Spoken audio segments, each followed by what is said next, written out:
প্রতিদিন আমরা কত কত বহুতল ভবনের নিচে দিয়ে হেঁটে যাই, অফিসে কাজ করি বা নিজের ফ্ল্যাটে নিশ্চিন্তে ঘুমাই, তাই না? কিন্তু এই বিশাল কংক্রিটের কাঠামোগুলো আসলে কতটা মজবুত সেটা কি আমরা কখনো গভীরভাবে ভেবে দেখেছি? যে কোনো ভবনের পুরো অস্তিত্ব কিন্তু টিকে থাকে তার মূল ভিত্তি অর্থাৎ কলামগুলোর ওপর। আজকের এই বিশ্লেষণে আমরা এমন একটি নীরব ঘাতক নিয়ে কথা বলবো যা বাইরে থেকে একদমই বোঝা যায় না, কিন্তু ভেতরে ভেতরে পুরো কাঠামোকে ধ্বংসের দিকে ঠেলে দেয়। হ্যাঁ, আমরা কথা বলছি কলাম ফেলিউরের সেই লুকানো বিপদ নিয়ে। চলুন শুরু করা যাক। ওকে, চলুন এই বিষয়টির একেবারে গভীরে প্রবেশ করা যাক। আমাদের বিশ্লেষিত তথ্যের শুরুতেই যে বিষয়টা সবচেয়ে বড় ধাক্কা দেয় তা হলো একটা কলাম ফেল মানে পুরো বিল্ডিং ঝুঁকিতে। বিষয়টা একটু সহজ করে ভাবা যাক। ধরুন 4 পায়ার একটা টেবিলের উপর অনেক ভারী কিছু রাখা আছে। হঠাৎ যদি একটা পায়া ভেঙে যায় তাহলে কি হবে? মুহূর্তের মধ্যে সেই ভাঙা পায়ের দিকের পুরো ওজনটা বাকি 3টে পায়ার উপর গিয়ে পড়বে। ঠিক ভবনের ক্ষেত্রেও ঠিক একই ঘটনা ঘটে। একটা কলাম তার বহন ক্ষমতা হারালে সেই বিশাল ভার অন্যান্য কলামের উপর গিয়ে পড়ে, আর এভাবে শুরু হয় একটা চেইন রিঅ্যাকশন বা ডমিনো এফেক্ট। চোখের পলকে পুরো সিস্টেমটা তাসের ঘরের মতো ভেঙে পড়া ঝুঁকিতে পড়ে যায়। আর সবচেয়ে আতঙ্কের বিষয় কি জানেন? এই বিশাল বিপদটা অনেক সময় আমাদের চোখের আড়ালেই থেকে যায়। এই যে বাইরে থেকে একটা ভবনের পরিপাটি রঙের আবরণ দেখে মনে হতে পারে, না, সবকিছু তো একেবারে নিখুঁত আছে। চকচকে টাইলস আর দামি রঙের আড়ালে যে কংক্রিটের হাড়বোড় ক্ষয়ে যাচ্ছে, সেটা কিন্তু বাইরে থেকে বোঝার কোনো উপায় থাকে না। বাইরের এই নিখুঁত আবরণের নিচে ভেতরে ভেতরে কাঠামোগত ড্যামেজ নীরবে চলতেই থাকে। আমরা হয়তো ভাবছি আমরা পুরোপুরি সুরক্ষিত, কিন্তু ভেতরের কাঠামো হয়তো তার শেষ বিন্দুতে এসে পৌঁছেছে। কোনো আগাম সতর্ক বার্তা ছাড়াই হঠাৎ বড় বিপর্যয়ের পেছনে এই বিভ্রান্তিকর বাহ্যিক রূপটাই সবচেয়ে বেশি দায়ী। তাহলে স্বাভাবিকভাবেই মনে একটা প্রশ্ন জাগে, কেন এমনটা হয়? এই লুকানো ক্ষতির পেছনের মূল কারণগুলো আসলে কি? দেখুন, কাঠামোগত ত্রুটি তো আর জাদুর মতো হঠাৎ করে শূন্য থেকে তৈরি হয় না। যে কোনো সমস্যা প্রতিরোধের প্রথম ধাপই হল সমস্যার একেবারে গোড়ায় পৌঁছানো।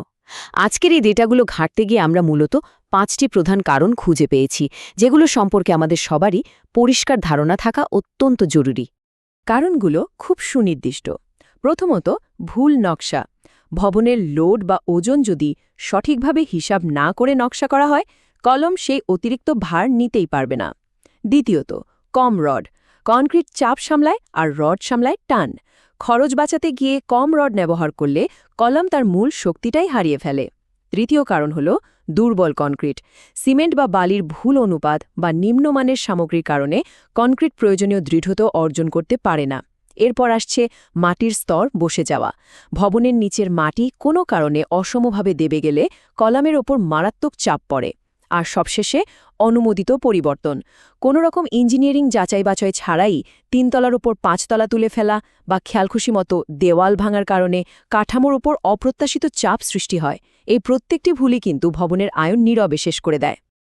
আচ্ছা, এখন সবচেয়ে গুরুত্বপূর্ণ ধাপে আসা যাক।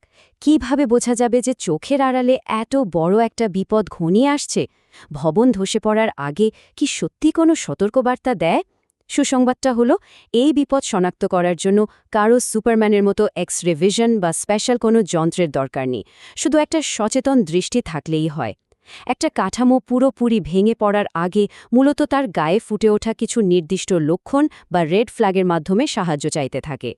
আমাদের মূলত 3টি দৃশ্যমান লক্ষণ খুব স্পষ্টভাবে চিনে রাখতে হবে। প্রথমটি হল কোনাকুনি ফাটল বা ডায়াগোনাল ক্র্যাক। কলামে যদি ৪৫ ডিগ্রি কোণের মতো কোনো ফাটল দেখা যায়, তবে একে সাধারণ প্লাস্টারের ফাটল ভাবার একদমই কোনো কারণ নেই। এর মানে হল ওপরের প্রচণ্ড চাপে কলামটি আক্ষরিক অর্থেই কোনাকুনিভাবে কেটে যাচ্ছে। দ্বিতীয় লক্ষণ, কংক্রিট ভেঙে খসে পড়া। ভেতরের চাপ যখন সীমার বাইরে চলে যায়, তখন তা বাইরের কংক্রিটকে ফাটিয়ে বের করে দেয়। আর তৃতীয়টা হল রড বেরিয়ে পড়া। এটা অত্যন্ত মারাত্মক একটা পর্যায়। কলামের ভেতরের রড যদি দৃশ্যমান হয়ে যায়, তবে তা বাতাসের সংস্পর্শে এসে মরিচা ধরে ফুলে ওঠে, যা ভেতর থেকে কংক্রিটকে আরও ভাটিয়ে দেয়। এই লক্ষণগুলোর যে কোনো একটিই দেখার অর্থ হল হাতে কিন্তু সময় খুব দ্রুত ফুরিয়ে আসছে। যখনই এই রেড ফ্ল্যাগগুলোর কোনোটা চোখে পড়বে, তখন তাৎক্ষণিকভাবে আমাদের কি করা উচিত? এখানেই চলে আসে স্ট্রাকচারাল অ্যাসেসমেন্ট বা কাঠামোগত মূল্যায়নের বিষয়টি। একটা বিষয় খুব পরিষ্কারভাবে বুঝতে হবে, কলামের ফাটল কোনো সাধারণ কসমেটিক সমস্যা নয় যে একটু প্লাস্টার করে বা রং লাগিয়ে ঠেকে দেওয়া যাবে, একেবারেই না। ফাটল বা রড বেরিয়ে পড়ার মতো লক্ষণ দেখার সাথে সাথেই একজন দক্ষ এবং বিশেষজ্ঞ প্রকৌশলী দ্বারা খুব দ্রুত পরিদর্শন করানোটা অপরিহার্য। এখানে সাধারণ অনুমানের কোনো জায়গা নেই, আর দেরি করা বা অবহেলা করার তো কোনো সুযোগই নেই। আমাদের আজকের এই বিশ্লেষিত তথ্যগুলো শেষ পর্যন্ত অত্যন্ত গভীর একটা প্রশ্নের সামনে আমাদের দাঁড় করিয়ে দেয়। আমরা যে বিল্ডিংটাতে আছি সেটা কি আদৌ নিরাপদ? একটু ভেবে দেখুন তো, আমরা আমাদের জীবনের অর্ধেকেরও বেশি সময় কাটাই এই 4 দেওয়ালের ভেতরে।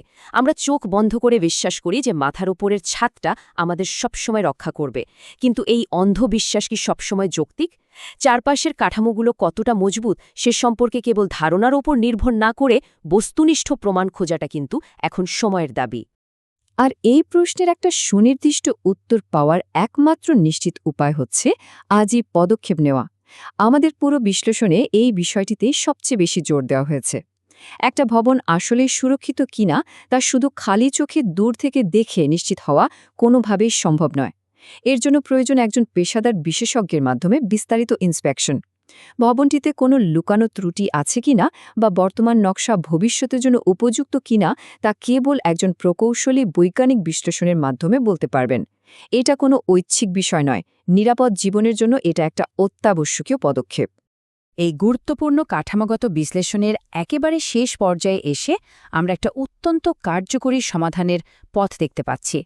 বিশ্লেষিত ডেটাগুলোতে জরুরি প্রজেক্ট ভিজিট বা বিশেষজ্ঞ পরিদর্শনের জন্য একটি সুনির্দিষ্ট হেল্পলাইন নম্বর প্রদান করা হয়েছে, আর তা হল 0130256442। সঠিক সময়ে সঠিক সিদ্ধান্ত নিতে এটি দারুণভাবে সাহায্য করতে পারে। মনে রাখতে হবে, ভবন কেবল ইট পাথরের কোনো জড় বস্তু নয়, এটি অসংখ্য মানুষের নিরাপদ আশ্রয়। তাই পরিশেষে একটা প্রশ্ন সবার জন্যই রেখে যাচ্ছে, যে ছাদের নিচে এবং যে কলামগুলোর ভরসায় আমাদের প্রতিদিনের জীবন কাটছে তার ভিত্তি আসলে কতটা মজবুত তা কি আজই একবার যাচাই করে দেখা উচিত নয়?